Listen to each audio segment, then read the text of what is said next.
우리의 생명이신 그리스도라고 하는 제목을 가지고 서로 은혜를 나누기를 원합니다. 여러분, 이 세상에서 가장 중요한 것이다 라고 생각한다면 여러분들은 무엇이라고 그렇게 생각을 할 수 있겠습니까? 역시 예수 믿는 사람들이니까 나는 하나님이 제일 중요합니다 라고 그렇게 이야기를 할 수 있을 거예요. 그러나 예수를 믿는 사람이든 믿지 않는 사람이든 공통적으로 고백할 수 있는 것은 생명이 제일 중요하다, 그렇게 이야기를 할 수 있을 거예요. 물론 천경이 처한 그런 환경에서 또 여러 가지 생각을 할 수 있습니다만은 누구나 공통적인 것은 생명이 제일로 중요하다라고 하는 거죠. 누구든지 다 똑같은 거예요. 돈도 중요합니다. 요즘 돈이 없으면 사람답게 살지 못한다는 그런 이야기까지 있으니까 돈도 필요하고 또 명예도 필요하지요. 여러 가지 많은 필요한 것들이 분명히 있습니다만은 아주 중요한 것은 그런 것들도 다 중요하지만 생명보다 더 중요한 게 이 세상에 무엇이 있겠느냐라고 하는 거죠. 젊어서는 사람들이 별로 건강에 대해서 그렇게 생각을 하지 않습니다. 자기는 100년, 200년 살 것처럼 그렇게 생각하고 자기는 젊다라고 해서 생각을 잘 안 하지요. 그런데 이제 연세가 1년, 2년 지나면서 더 많이 이제 또 세월을 살면서 느끼는 것은 정말 이 죽음이라는 그런 문제를 생각하면서 이 생명이 얼마나 중요한 것인가. 어른들도 이렇게 좀 연세 드시다 보면 아유, 빨리 죽었으면 좋겠다 하는 그런 생각을 가지잖아요. 그래서 아유, 빨리 죽고 싶다. 그런데 사실 따지고 보면 다 거짓말이지요. 죽고 싶은 사람은 하나도 없습니다. 그냥 몸이 아프니까 건강하게 좀 더 많이 살았으면 좋겠다, 그런 생각을 가지겠지요. 그러니까 여러분들이 입에서 죽고 싶다는 생각을 하지 말고 꼭 하고 싶으면 그 아름다운 천국 빨리 가고 싶다. 하나님이 계신 곳, 하나님의 영광만 있는 곳, 그 천국에서 빨리 살고 싶고 예수님 빨리 보고 싶다. 좀 멋있는 것 같아요. 그렇다고 해서 일상 자꾸 떠나려고 그런 생각하지 마시고, 예수님은 그렇게 말씀했어요. 마가복음 8장 36절에서 사람이 만일 온 천하를 얻고도 자기 목숨을 잃으면 무엇이 유익하리요? 그러면 생명이 무엇일까라고 하는 거죠. 생명이 무엇일까? 인간에게 생명은 그 무엇과도 바꿀 수가 없습니다. 정말 바꿀 수 없는 아주 중요한 것이 생명이라는, 분명히 예수님도 말했어요. 그런데 이 생명을 세상에서 가장 귀하다고 여긴다 할지라도 여러분, 사는 삶이 지옥 같은 그런 삶을 살면 무슨 소용이 있겠습니까? 아무 소용이 없어요. 살아서 숨만 헐떡거리고 쉬고 있지, 정말 지옥 같은 그런 삶을 산다고 한다면 그 삶이 무엇이 유익하고 무엇이 중하다고 그렇게 이야기를 할 수 있겠어요? 그래서 사람들은 생명을 그냥 귀하게 여기지 않고 목숨을 끊는 사람도 있고, 또 어떤 사람들은 남의 생명을 귀하게 여기지도 않고 사람을 죽이는 그런 일들도 있고 그렇습니다만은 보통의 모든 사람들은 생명이 귀하다고 생각하고 그렇게 살아갑니다. 그런데 여러분, 한번 보십시오.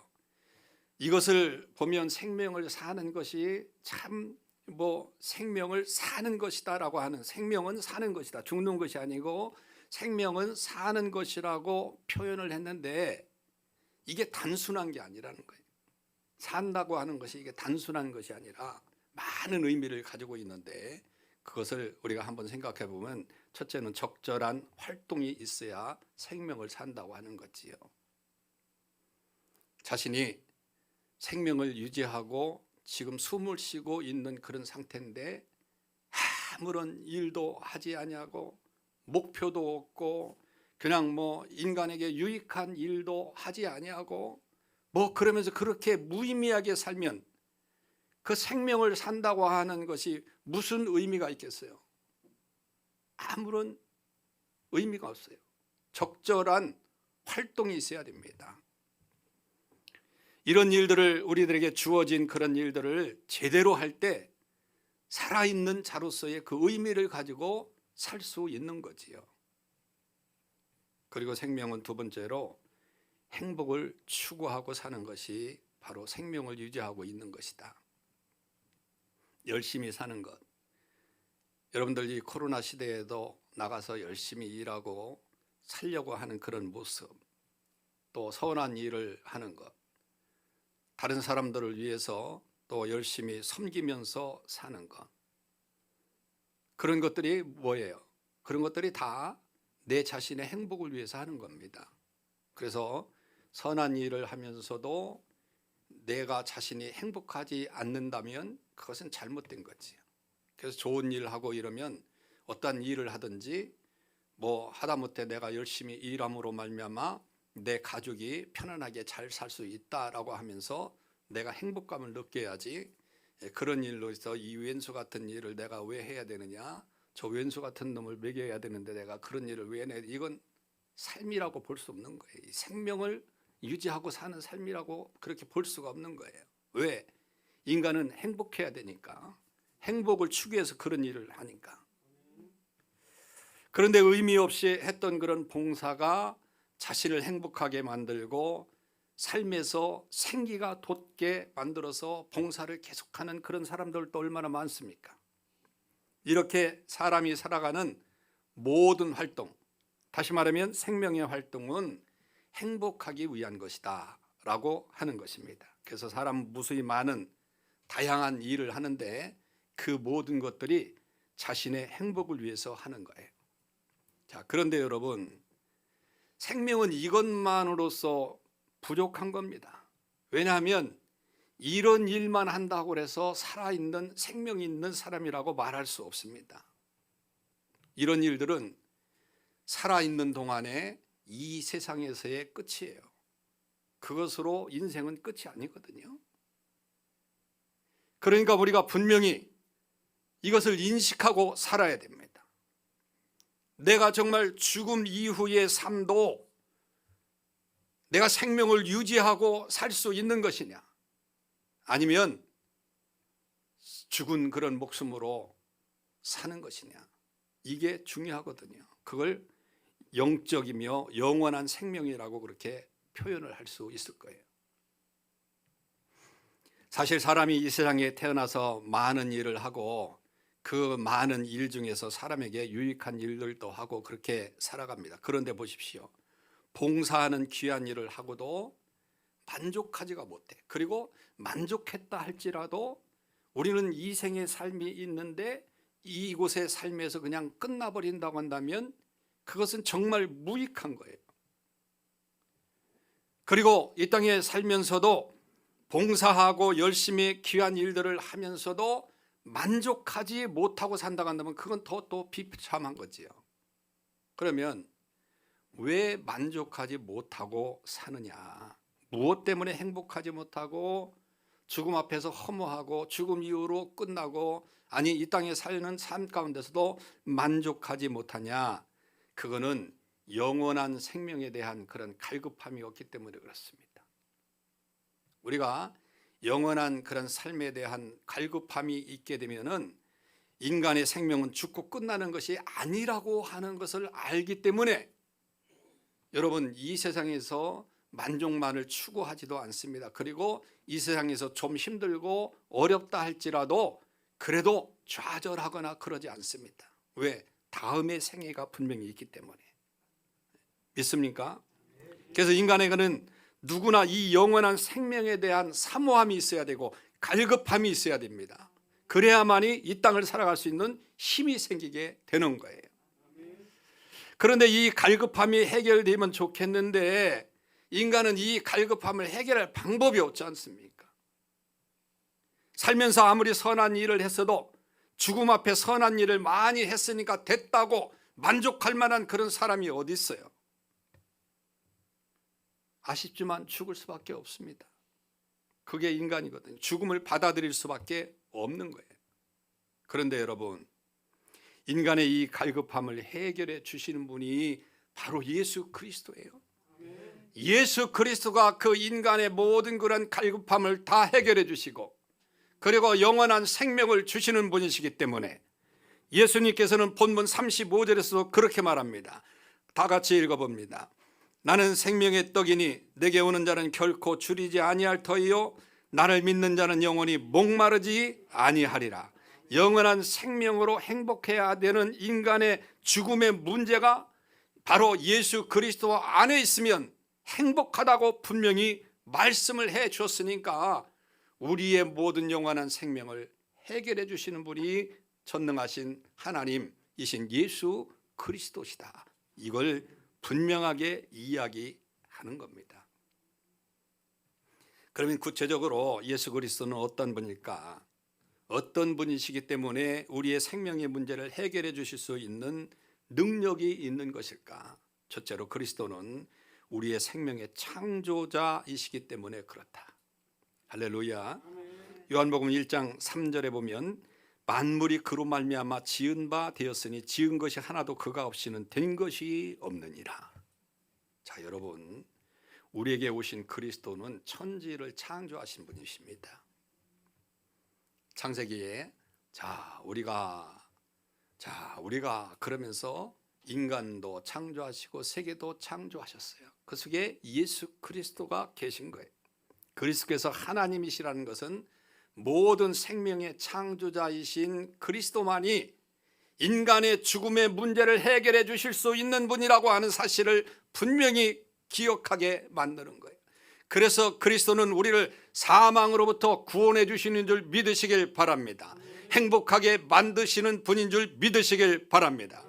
그런데 여러분, 사망으로부터 구원하기 위해서는 조건이 있어요.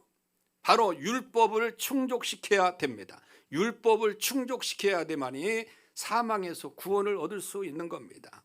그래야 우리를 사망에서 구원해낼 수 있어요. 자, 그러면 율법을 어떻게 충족시킬 수 있느냐? 율법이라고 하는 것은 사람은 태어난 이후에 죽는 것은 정한 이치요. 히브리서 9장 27절의 말씀. 인간은 태어나면 죽어요. 왜?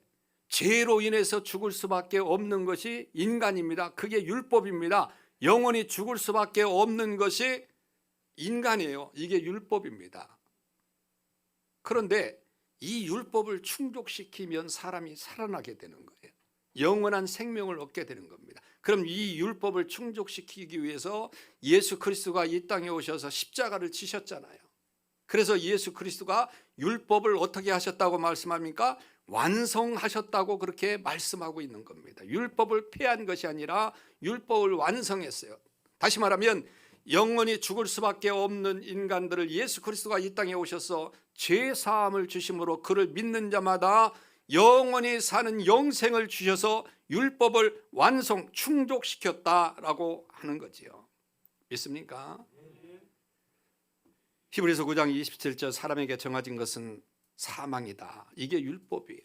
그러나 그 율법을 충족해서 우리는 살아있는 그런 백성으로 영원히 영생을 얻는 백성으로 오늘 이 자리에 앉아있는 줄 믿으시길 바랍니다.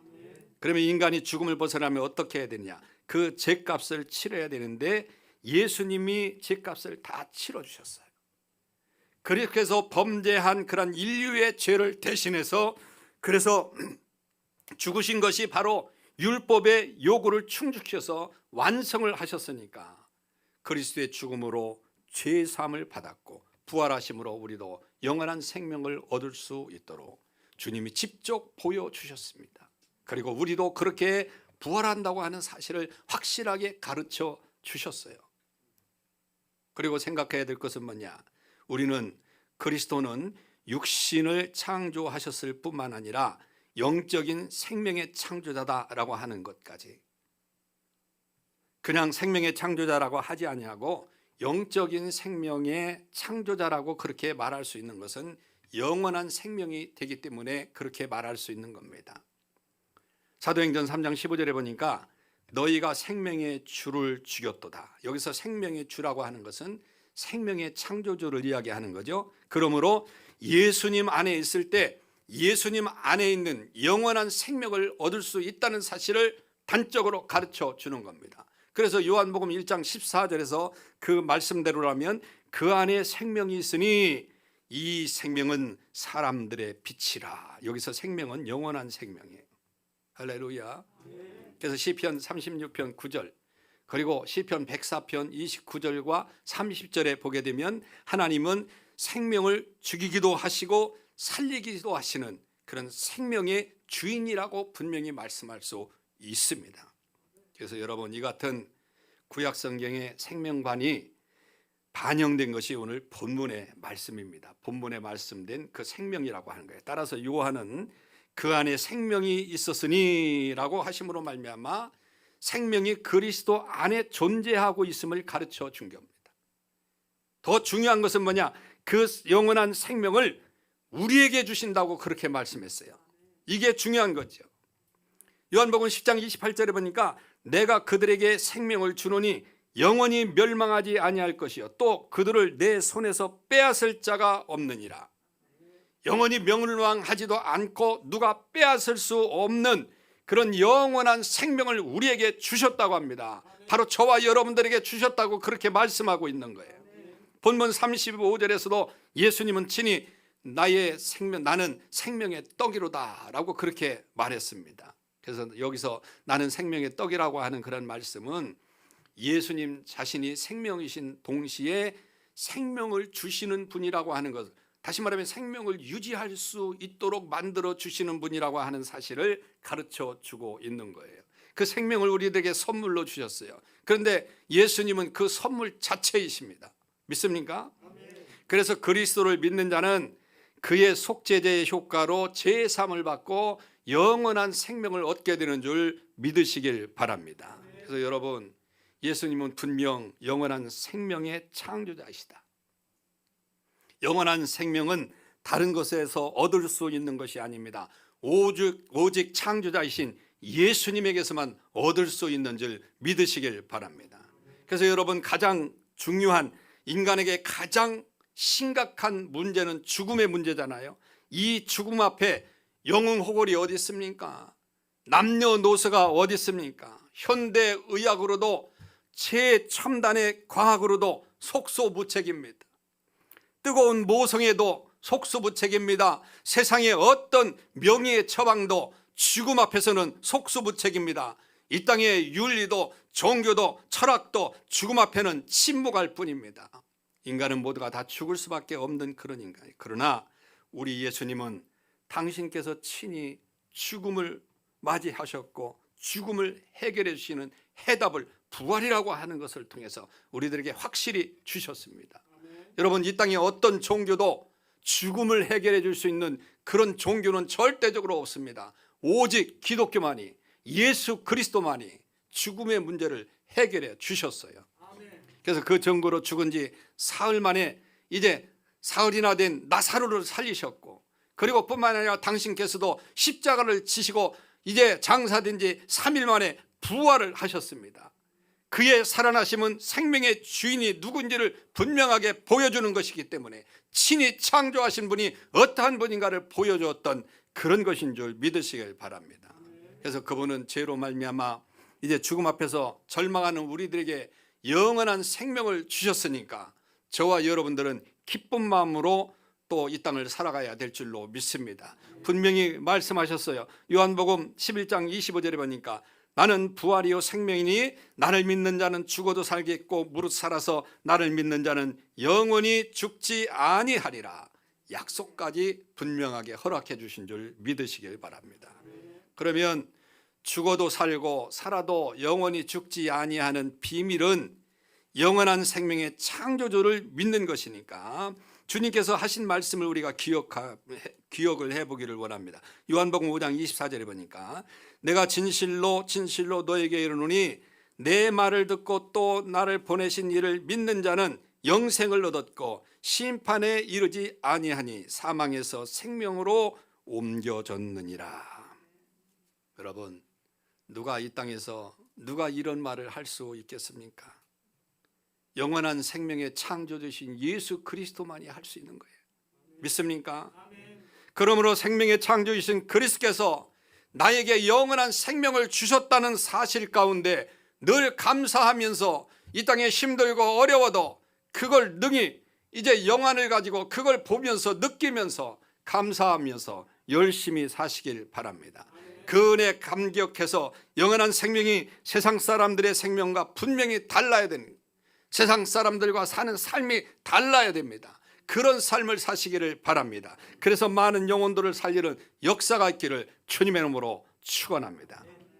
두 번째는 생명의 문제를 해결해 줄 수 있는 능력이 있는데 그리스도는 생명의 대상이시기 때문이다.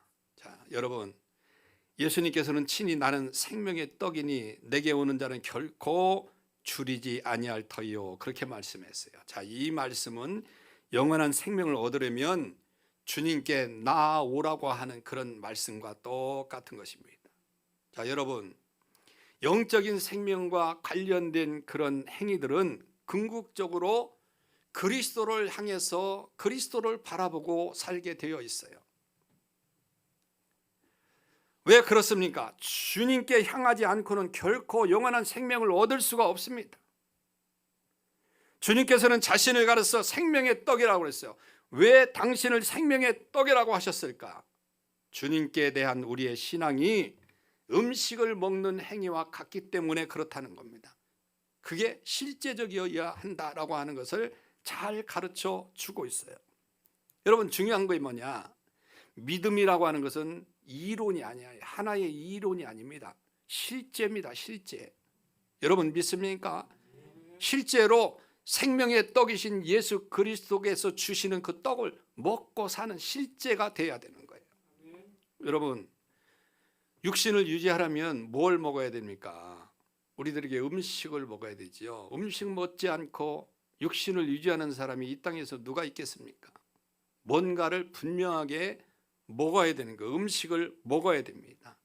굶주린 배를 채워야 이제 굶주림이 없어지는 거죠.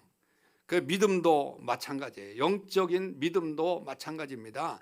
예수님께서 주시는 생명의 떡을 먹지 않으면 영적인 그런 사실을 유지할 수가 없어요. 영적인 그 실체를 우리가 유지할 수가 없다. 그 실체가 뭡니까? 세상으로 나타나고 드러나는 거예요.